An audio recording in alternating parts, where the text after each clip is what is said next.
Guys, so I'm doing First Chapter Friday here in this video for you because I have a sub today. For First Chapter Friday, we are reading I Am Not Your Perfect Mexican Daughter. This is by Erica Sanchez. During this time, you guys know that you can work on your Maydews. You need to be at a level 0. For this, you must have your headphones on so that you can hear me read. This is an independent activity, so you're not playing games. You're definitely not playing games with your friends.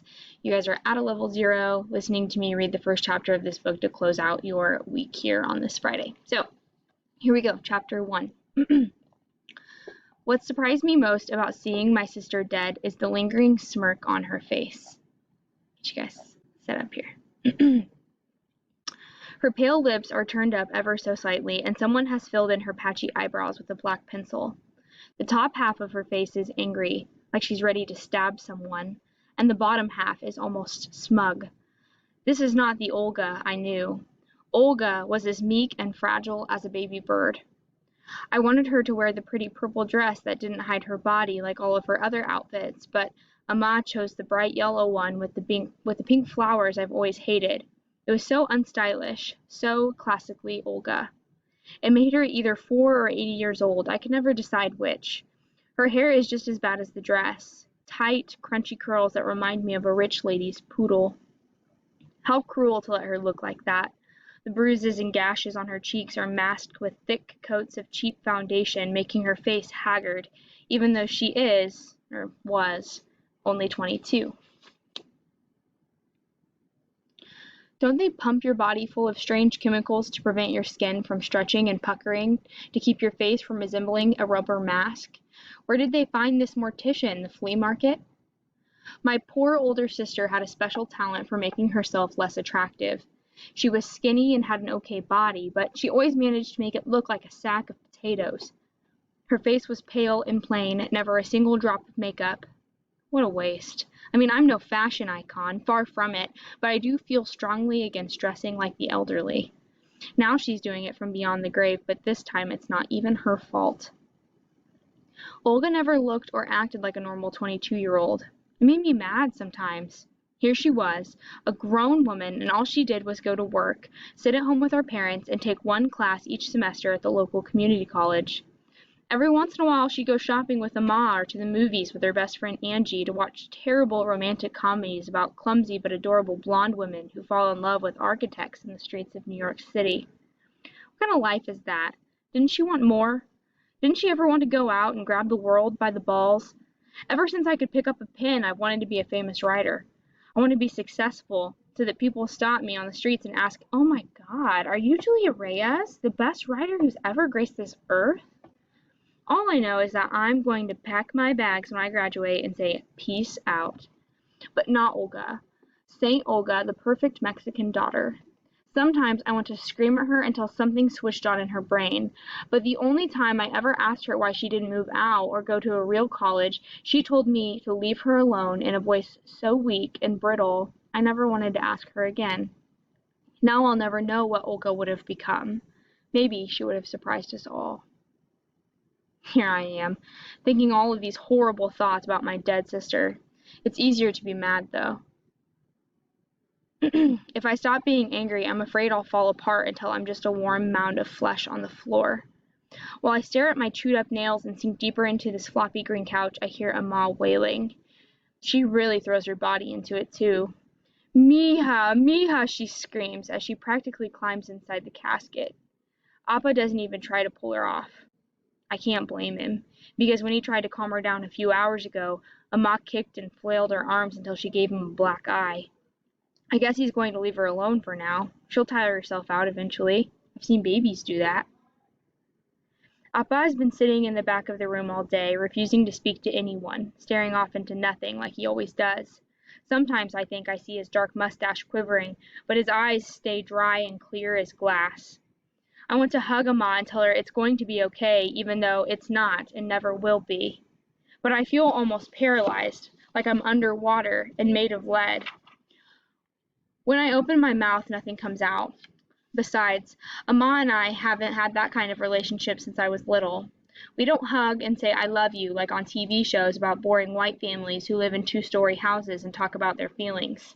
She and Olga were practically best friends, and I was the odd daughter out. We've been bickering, drifting away from each other for years. I've spent so much of my life trying to avoid Amma because we always end up arguing over stupid petty things. We once fought about an egg yolk, for instance. True story. Appa and I are the only ones in the family who haven't cried. He just hangs his head and remains silent as stone. Maybe something is wrong with us. Maybe we're messed up beyond crying. Though my eyes haven't produced tears, I've felt the grief burrow in every cell of my body. There are moments that feel like I might suffocate, as if all my insides are tied into a tight little ball. I haven't taken a crap in almost 4 days, but I'm not about to tell Amma in the state that she's in. I'll just let it build until I explode like a piñata. Amma has always been prettier than Olga, even now with her swollen eyes and splotchy skin, which is not the way it's supposed to be. Her name is more graceful, too. Amparo Montenegro Reyes. Mothers are not supposed to be more beautiful than their daughters, and daughters are not supposed to die before their mothers.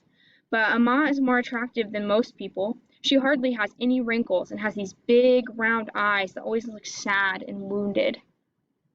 Her long hair is thick and dark, and her body is still slim, unlike other moms in the neighborhood who are shaped like upside-down pears. Every time I walk down the street with Amma, guys whistle and honk, which makes me wish I carried a slingshot. Amma is rubbing Olga's face and crying softly now. This won't last, though. She's always quiet for a few minutes, then all of a sudden lets out a moan that makes your soul turn inside out. Now Tia Kuka is rubbing her back and telling her that Olga is with Jesus, that she can finally be in peace. But when was Olga not in peace? This Jesus stuff is all a sack of crap. Once you're dead, you're dead.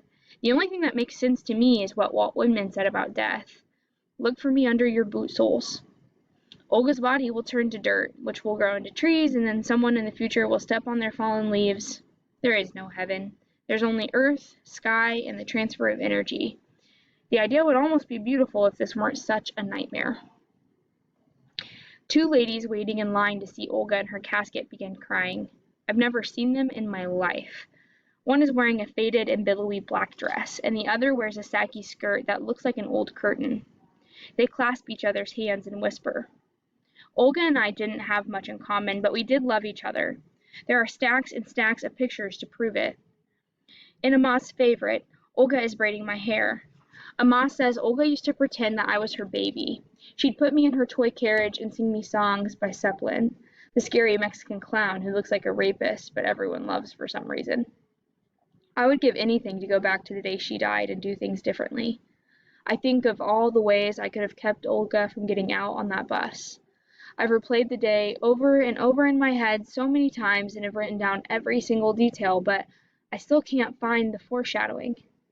When someone dies, people always say they had some sort of premonition, a sinking feeling that something awful was right around the corner. I didn't. The day felt like any other, boring, uneventful, and annoying. We had swimming for gym class that afternoon. I'd always hated being in that disgusting petri dish.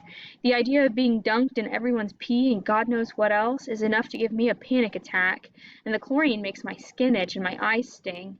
I always try to get out of it with elaborate and not so elaborate lies. That time I told the thin-lipped Mrs. Kowalski that I was on my period again, the 8th day in a row, and she said she didn't believe me, that it was impossible for my period to be so long. Of course I was lying, but who was she to question my menstrual cycle? How intrusive. Do you want to check? I asked. I'd be very happy to provide you with empirical evidence if you want, even though I think you're violating my human rights. I regretted it as soon as it came out of my mouth. Maybe I have some sort of condition that keeps me from thinking things through what I'm going to say. Sometimes it's word puke spilling out everywhere. That was too much, even for me, but I was in particularly foul mood and didn't want to deal with anyone. My mood shifts like that all the time, even before Olga died. One minute I feel okay, and then all of a sudden my energy plummets for no reason at all. It's hard to explain. Of course, Mrs. Kowalski sent me to the principal's office, and as usual, they wouldn't let me go home until my parents came to pick me up. This had happened several times last year. Everyone knows me at the principal's office already. I'm there more often than some of the gangbangers, and it's always for running my mouth when I'm not supposed to. Whenever I enter the office, the secretary, Mrs. Maldonado, rolls her eyes and clucks her tongue. Typically, Amma meets with my principal, Mr. Potter, who tells her what a disrespectful student I am. Then Amma gasps at what I've done and says, "Julia, que malcriada," and apologizes to him over and over again in her broken English.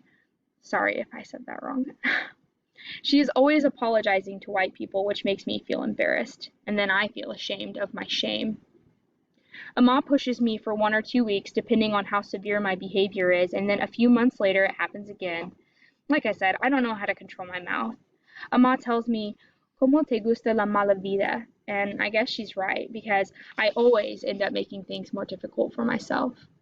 I used to be a model student, skipped 3rd grade and everything, but now I'm a troublemaker. Olga had taken the bus that day because her car was in the shop to get the brakes replaced. Amma was supposed to pick her up, but because she had to deal with me at school, she couldn't. If I'd shut my mouth, things would have worked out differently, but how was I supposed to know? When Olga got off the bus to transfer to another one across the street, she didn't see that light had already turned green because she was looking at her phone. The bus honked to warn her, but it was too late. Olga stepped into the busy street at the wrong time. She got hit by a semi. Not just hit, though. Smashed. Whenever I think of my sister's crushed organs, I want to scream in a field of flowers until I'm hoarse. 2 of the witnesses said that she was smiling right before it happened. It's a miracle that her face was okay enough to have an open casket. She was dead by the time the ambulance arrived. Even though the man driving couldn't have seen her because she was blocked by the bus and the light was green and Olga shouldn't have crossed one of the busiest streets in Chicago with her face in her phone, Amma cursed the driver up and down until she lost her voice. She got really creative too. She had always scolded me for saying the word damn, which is not even a bad word, and here she was telling the driver and God to F their mothers and themselves. I just watched her with my mouth hanging open. We all knew it wasn't the driver's fault, but Amma needed someone to accuse. She hadn't blamed me directly, but I can see it in her big sad eyes every time she looks at me. My nosy aunts are whispering behind me now. I can feel their eyes latched to the back of my head again. I know they're saying that this is my fault. They never liked me because they think I'm trouble. When I dyed chunks of my hair bright blue, those drama queens almost needed to be put on stretchers and rushed to the hospital. They act as if I'm some sort of devil child because I don't like to go to church and would rather read books than socialize with them. Why is that a crime, though? They're boring, plus they have no idea how much I loved my sister. I've had enough of their whispering, so I turn around to give them a dirty look. That's when I see Lorena come in, thank God. She's the only person who can make me feel better right now. Everyone turns to stare at her in outrageously high heels, tight black dress, and excessive makeup. Lorena is always drawing attention to herself. Maybe that'll give them something else to gossip about. She hugs me so tight she nearly cracks my ribs. Her cheap cherry body spray fills my nose and mouth. That's the spell, not you guys. Amma doesn't like Lorena because she thinks she's wild and slutty, which isn't untrue, but she's been my friend since I was 8 and is more loyal than anyone else I've ever known. I whisper to her that my tias are talking about me, that they're blaming me for what happened to Olga, that they're making me so angry I want to smash all the windows with my bare fists. F those nosy viejas, Lorna says, waving her hand dramatically, showing them eye daggers. I turn around to see if they've stopped staring when I notice a dark man in the back crying quietly into a cloth handkerchief. He's wearing a gray suit and shiny gold watch. He seems familiar, but I can't place his face. He's probably my uncle or something. My parents are always introducing me to strangers and telling me we're related.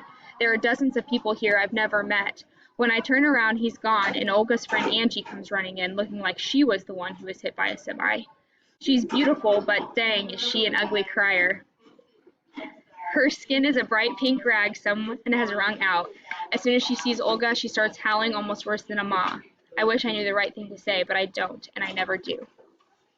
Alright guys, so that's the first chapter. I hope you guys enjoyed it. This will be on my shelf if you like it, and I hope you have a good weekend.